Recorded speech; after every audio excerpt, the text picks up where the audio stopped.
Hi, if you like the video, please remember to subscribe.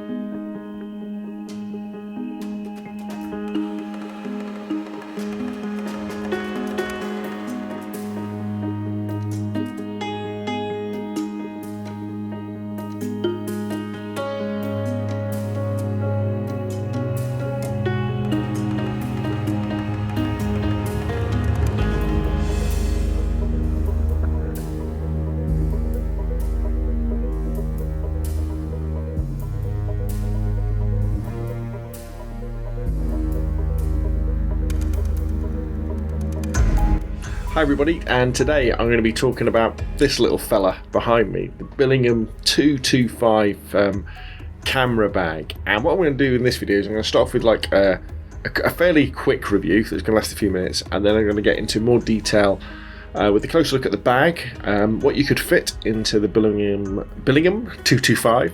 I'm going to do a comparison with my old Lowepro Photorunner bag and the ThinkTankPhoto Retrospective 30 shoulder bags as well. And I'll kind of round it all up with my thoughts in the conclusion. Now, you probably know, if you've been through my YouTube stream, you know that I like doing reviews of bags. It's like the never-ending quest to find the perfect camera bag for my particular style of shooting, which most commonly is me wandering around with a camera and some lenses, taking pictures of things that catch my eye. I've been through single camera bags, the top loaders, ones like the Lowepro Photorunner, backpacks like the 400AW, the Retrospective 30 big shoulder bags. But luckily enough, just before Christmas, I got a bargain on a second-hand Billingham 225 for the measly sum of 30 British pounds, which I guess is about 50-60 US dollars. Now, it's quite old. You can see it behind me, and I'll put up a box, probably something around here, kind of the a video. But it's in really, really good condition. It's just, I think it's lacking the original dividers, the Velcro dividers inside. But for all intents and purposes, it looks really good for its age. And I've been using the bag, well, since about halfway through December 2014, and now it's the 29th of January 2015. And I put my 600D T3i Canon DSLR in it, and I put it in there, and I put with the 18-55 kit lens in, and I put the 55-250 telephoto lens in with it, and I take my zoom. I don't think I take my zoom. I take my SJ Cam action camera, the little GoPro clone that goes in there as well, with Gorilla Pod, all the accessories, batteries, filters, cleaning stuff. And I can just about squeeze a flash in there as well, one of my Yongnuo flashes. And I've been using it every day to take my camera, because I always take my camera kit to work just in case there's a chance to go out before work or at lunchtime or something like that. And I've been out on quite a few photo walks with it as well. And I've got to say that I think the size of this particular bag is probably almost perfect for me, for the way that I shoot, because it's big enough for the body and lens and the extra lens and the accessories, and then comfortably either a flash or the SJ Cam SJ4000 with the Gorilla Pod, because with that I can take almost. It enables me to take photos in the sort of situations that I would need to, which generally is out and about outside taking pictures, or maybe taking photos inside of the kids and the grandkids and stuff running around. So that's when I need the flash. But the bag's not big enough so that you don't overload it with stuff that you don't really need to take, because you can't physically fit it in. So I found that quite exciting, actually. And if you're into bags, you'll understand this, because when you're looking at bags, especially like on the internet, or even when you go into shops and look at them, it's a big battle between thinking maybe what you should take with you on a photo walk and when you're out and about, and what you actually end up putting in the bag, because you kind of end up taking too much, and it spoils your day because you're lugging this thing around on your shoulder. It's too heavy. You can't concentrate after a while because you are being weighed down. Whereas if it's nice and light, you don't think about the stuff, but you've got the stuff that you need. And the ability to carry that extra, that off-camera flash, I think for me is really important, because there might be situations where that can be very, very handy. Because I think off-camera flash off-camera flash is the thing that can really transform your photos in difficult lighting conditions. Now, as you'd expect from Billingham, if you haven't heard about them already, but they're handmade in England, and the build quality of the 225 really is outstanding. It's handmade from black canvas and tan leather with brass fixings and really tough zips, but you can get it in lots of different colour combinations. The shoulder strap is really nice and wide. Let's move it around so you can get a bit closer. Really nice wide shoulder strap. There's no buckles on the Billingham 225. It's all kind of straps. Sorry, there's no Velcro. It's all buckles like this. So you kind of undo them. So it's very quiet to open and close, if a little bit tricky to get started with. What this all means is that instead of constantly hearing the Velcro opening, you can just pop it open. It takes a bit of getting used to, as I've said, but like most camera bags, kind of you kind of, and as you'll see in the video, you start off, you undo the strap like so. That then gives you access to undo those two bits there, and then you've got your main zip compartments that you can get at your camera bag stuff in there as well. It's all waterproof, very, very tough, and you know, it doesn't. Maybe this colour combination does, but I don't think it looks like a typical camera bag, does it? You know, with the all black, and especially if you go for some of the alternative colours, I think it doesn't look like a camera bag at all. It just looks like maybe even like a hip shoulder bag for carrying different documents around. But actually, somebody pointed something out in a photography forum when I was doing a bit of research. I thought was really interesting is the fact that. And I'm including this as well. Sometimes I'll say, well, you know, it's good to have a camera bag that doesn't look like a camera bag. But then what does the camera bag look like? Sometimes it looks like a laptop bag instead. And I don't know, so out the frying pan into the fire. But anyway, it's a tough, waterproof bag. And the good thing, I mean, these Billingham 225s, all the Billingham bags will last for years and years and years. There's enough compartments in the bag. The dividers I'm using are a bit loose, and you'll see in a bit when I go into it. You'll see they're not the originals, but you can buy the proper Billingham ones from Billingham, and I'll probably be getting some of those soon. Now, price. A new Billingham 225 in the UK will set you back about £250, and in the US about $400. So you know, it is a lot of money. There's no there's no getting away from that. But you are paying for a quality handmade product made from top class materials. And if you consider that this camera bag will probably one of the last ones you ever buy, unless you get addicted to buying the different sizes, £25 a year if the thing lasts 10 years isn't that much really, is it? So I've got to say, kind of in conclusion to my quick review, first bit of this particular video, I have to say that I really like my Billingham 225. It could be the perfect size for the quantity of kit that I want to carry. You know, camera body with a telephoto lens and a flash, or the SJ4000 action cameras. And I've kind of, over time, I've got more used to the way it opens, because I'll have to admit, for years I've always used Velcro openings, and not having Velcro, so you've got to think about it a bit more, has been a bit tricky to start off with, but now I'm getting a lot more fluent with it. So I think if you've got the cash, and you like the look, and you're after a camera bag that will basically only take a camera with a lens, a spare lens, you know, a telephoto one, a flash and accessories, then you probably can't go too wrong with a bag like the Billingham 225. But I tell you what, why don't we now take a closer look at the bag, and it'll give you a better idea of what it's all about. Here's my Billingham 225 camera bag, and it's pretty much loaded up with as much as kit as I'd want to put it in, and you'll see all that in a minute. But first off, let's have a look at the outside. We've got a nice handle strap here. As you can see, the bag is decked out in nice black canvas with tan leather and then brass fittings. We've got a handlebar hand strap on the top, and then if we flip it upside down, you can see these big brass buttons to protect the bottom of the camera bag. Again, more leather. And then if we flip it around to the back, you can see we've got this very thin compartment, which is useful for flash gels, manuals, tickets, that sort of stuff. In fact, the zip's got a bit caught up in my flash gels, so let's just undo that and then turn it back round. And let's get inside and have a look. So to get inside the bag, you flick open the handle, which sort of leaves it open like that, and then let me just tip it up so you can get a better view. We've got the buckle system, this quick release buckle system, and so to get in you pull the buckle down, the strap down, and then flick it off, and that then gives you access to the inner bag. And what you notice now is there is a separate strap, so you can just carry it around nice and easy like that, which is very useful for changing lenses and the sort of thing. So to start off with, let's have a look in the front pockets. So in here I kind of put my non-essential accessories. So if we open up this side, what have I got in here? Lots of elastic bands, connecting flash gels, and then what else have I got? Oh, spare body cap. So let's put them back in there. And then on the other side, I've got my cleaning stuff. So we've got a little lens cleaning cloth, lens pen, and a nice blower.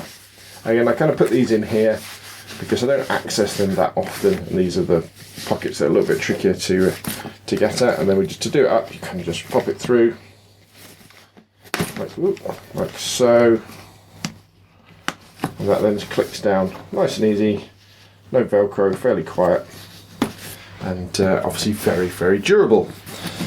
Let's go into the main compartment now of the camera bag, and this is where I've got my main camera, so you can probably just about see in there.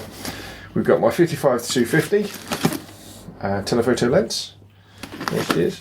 I've got my Yongnuo 565EX flash, which tucks in nicely there, and I've substituted my old 350D Canon DSLR for my 600D, because obviously my 600D is taking this video, and all fits nice and snug in there. I've got a Velcro divider in there as well to protect everything, but it's not the original divider, and it kind of it's just there as a little bit of extra padding.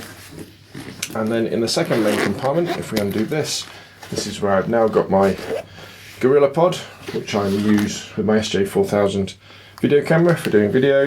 We've got polarizing filters, we've got spare batteries, spare memory cards. There's a kind of a tie-off bungee to secure the SJ4000 into place. Now, let me just get that out of the way for a moment.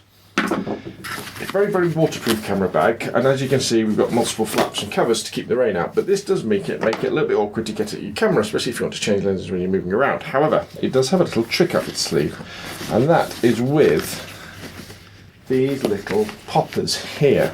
And what you do, as far as I can tell, is you take these poppers and you pop them into the female equivalents there. Basically fold the camera bag back like that. And what that means is that your main compartment is now basically open all the time.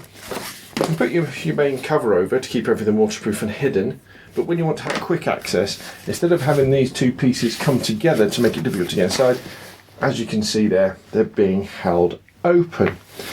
Now, I wouldn't really want to carry any more camera kit than I've got in this at the moment, because everything is nice and snug and it fits very, very well.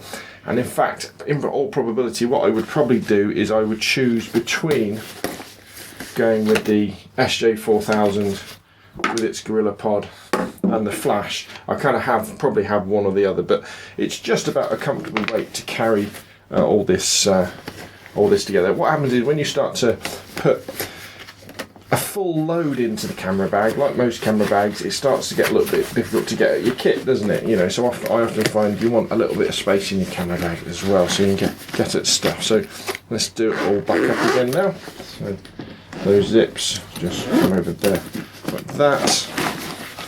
Put that back in there like so. That zip comes round there like that. The main flap goes over the top.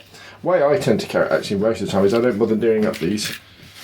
I just go straight and just do the handlebar and strap up. And there's the shoulder strap. It's worth looking at that actually.